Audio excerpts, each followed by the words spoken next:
Hi everyone! Publisher Ares Games recently reached out and asked me to do a review of their upcoming game, Orconomics, where players compete to establish orc companies while fulfilling quests of rage, dare, and greed. However, as I was preparing for my first playthrough, I stumbled across their Kickstarter pre-launch page and noticed something odd. According to them, this is a cutthroat economic board game for orc entrepreneurs only. Immediately, I was very concerned since, as far as I know, I'm 100% human and have never started my own business. If this game was specifically designed for orc entrepreneurs, doing a review from my amateur hominid perspective would be completely unrelatable to their key demographic. In order to make a video that Ares Games would be able to use, I knew I had some work to do. So, to get into the orc mindset, I spent 3 weeks reading as much about their culture and history as I possibly could.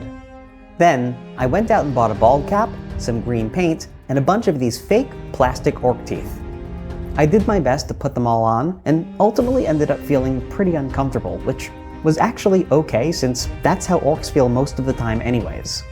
Now, sufficiently orc-like, all that was left to do was to become an entrepreneur. At first, I wasn't sure what my business could be, but then I remembered. When I got the plastic orc teeth, the only option available was buying them in bulk.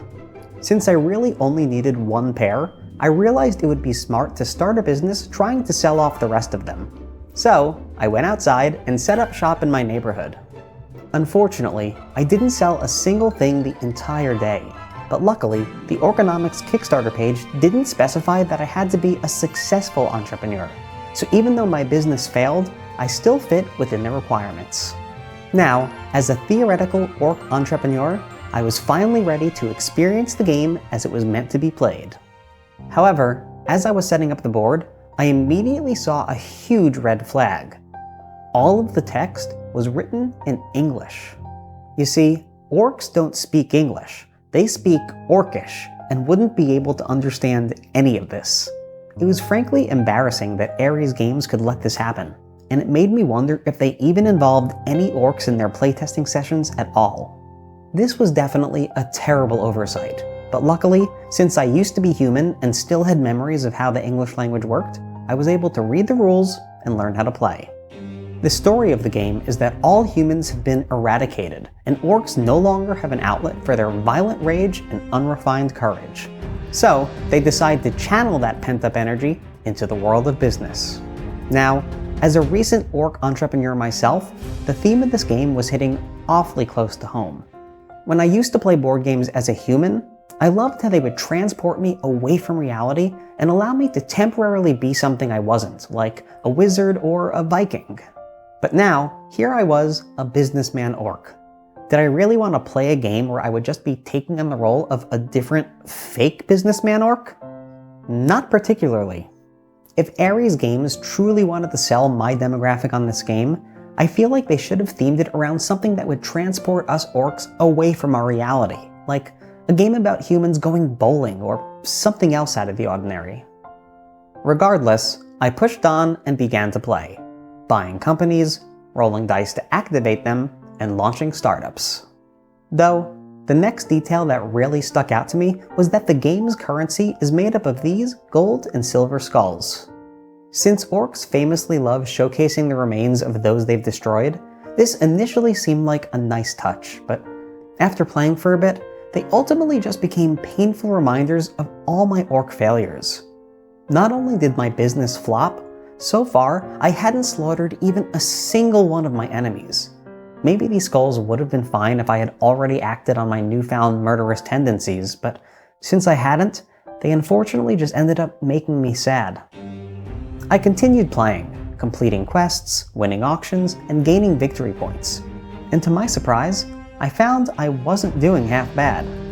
As time went on, it turned out that I was actually pretty good, and even started having what I could only interpret as being fun. However, as I got closer and closer to winning, I slowly started to lose focus. With every dice roll, my mind was wandering, drifting away from the game, and suddenly, I could barely even think anymore. You see, Orcs are evil, bloodthirsty creatures who crave battles and long to make their adversaries suffer. It's in their DNA to be fighting, eating, stealing, and killing.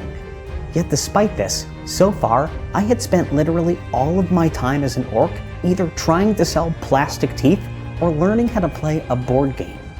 Every single thing I'd done had gone against everything it means to be an orc.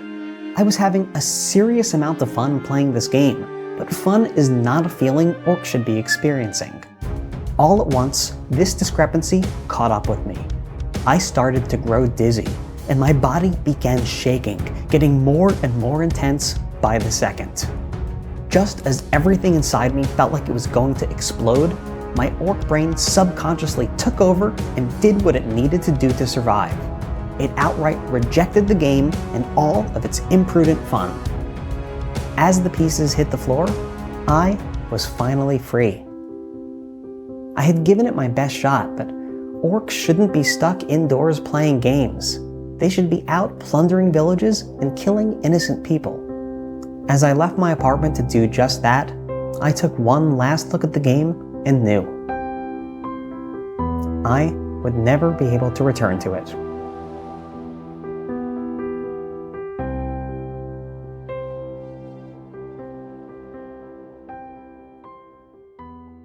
So, for any entrepreneurial orcs who are watching this video, despite this game being an absolute blast to play, it's with a heavy heart that I unfortunately cannot recommend it to you, and that really is a shame. If only Ares Games had instead decided to market this to human people, I really think they could have had a hit on their hands.